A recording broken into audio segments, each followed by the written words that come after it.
Hey guys, welcome back to my channel. In the last video, we learned more about scopes. In this video, we are going to finish the next few lessons on Codecademy. Create an array. An array is a collection of items. Arrays can store multiple elements of multiple data types like strings, integers, floating values, or even booleans. The elements of an array are written within a pair of square brackets. So we can see in this example that we have an array which is enclosed within a pair of square brackets, and we have three elements: a string, an integer, and a boolean value. Each element or a piece of data in the array is given its own index value starting from 0. That means this string has an index value of 0 because it's the first element in the array. The second element, this integer, has an index value of 1, and the last element, this boolean value, has an index of 2. So like solitary values, variables can also hold arrays. So here in this example, Codecademy has declared a variable called New Year's resolution, and this variable stores this array as its value. This array has three elements, all strings: keep a journal, take a falconry class, and learn to juggle. So this is how you store an array in a variable. Now we can come to the instructions. Declare a variable using const named hobbies and set it equal to an array with three strings inside of it.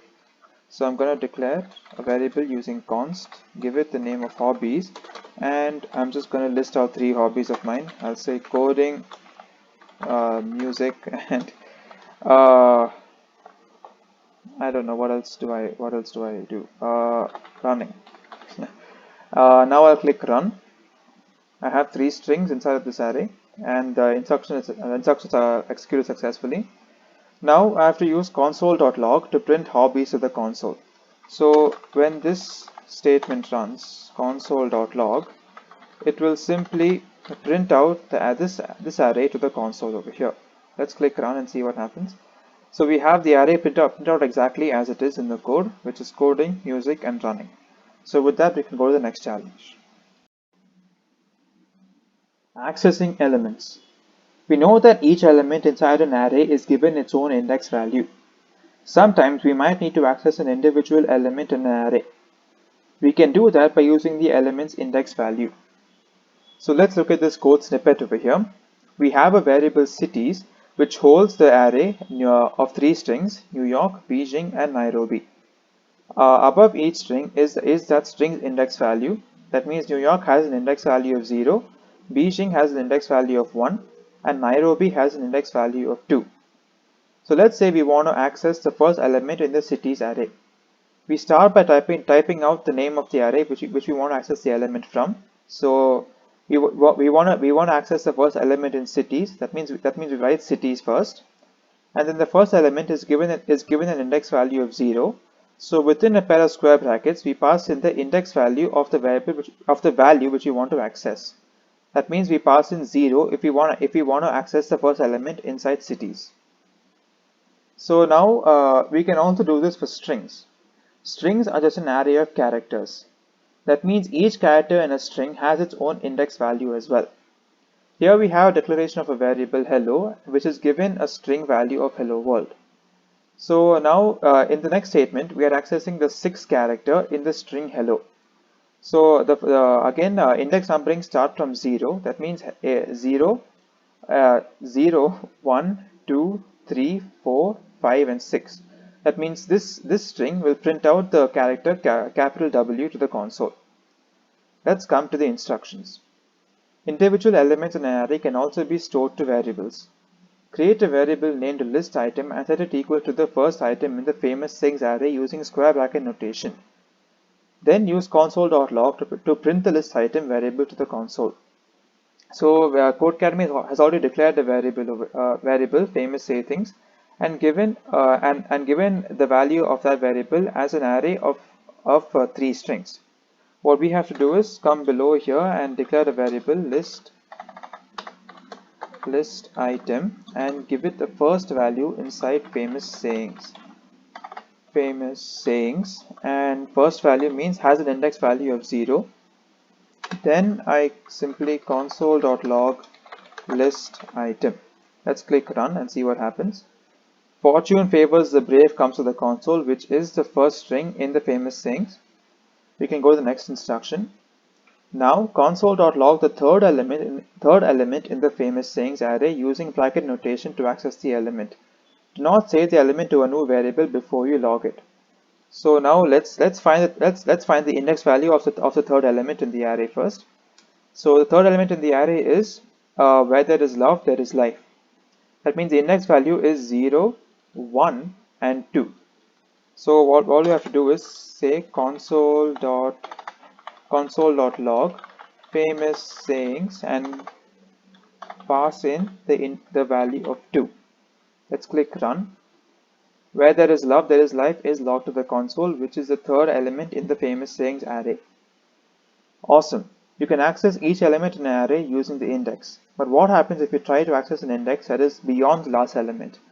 Try to log the item at index 3 of famous sayings to the console. What is logged to the console? So now we know that 2 is the last index value of the famous sayings array because there are only 3 elements in the array.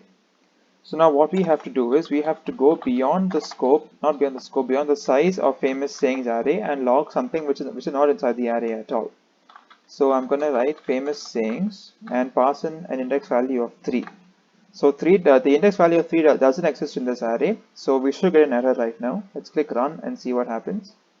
We get undefined because again the third index value does not exist in the famous saying array.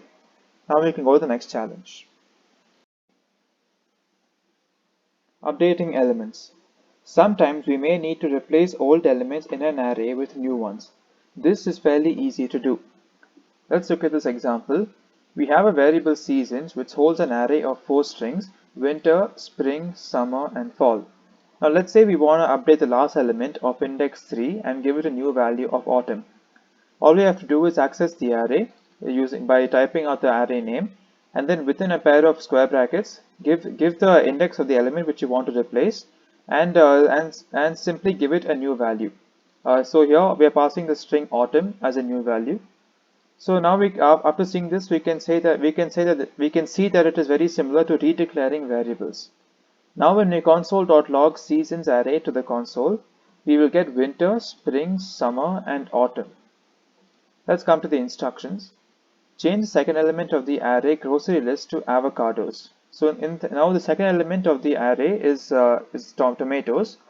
We have to make tomatoes to avocados. So I'm going to type grocery list. Tomatoes has an index value of 1 because the index values begin with a value of 1. So I'm going to pass in 1 within a pair of square brackets and give it a new value of you spell that right, avocados. And now let's click run. Something seems to be wrong. Can you change second element of your array avocados using grocery list 1? I did. Okay, maybe I just spelled it wrongly. I'm just going to copy paste it over here. That did not work. Okay, let's click run, see what happens. Okay, yeah, that was a spelling error only. So now the program's complete successfully, but let's just see if it changed. I'm gonna console.log the old value of grocery list first, and after changing it, I'm gonna console.log the new value of grocery list as well.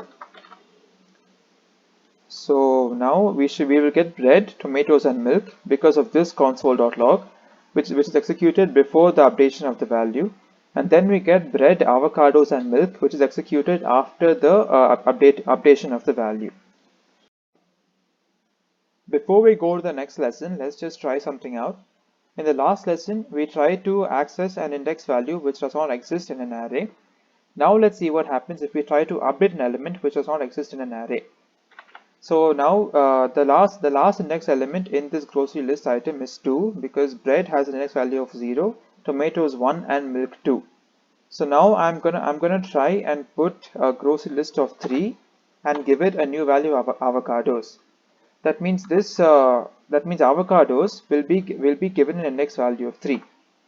So now I'm gonna leave the console.log statement as it is and click run. Let's see what happens. So we can see that avocados is added to the end of the list, not list array, and now we can see that avocados has an index value of 3. So now when we go out of bounds and access an index value which does not exist in an array, it simply appends a new value to the array. So guys, that was it for this video. If you liked it, please like, share and subscribe to the channel. It will really help me out a lot. And stay tuned for more content. Thank you for watching.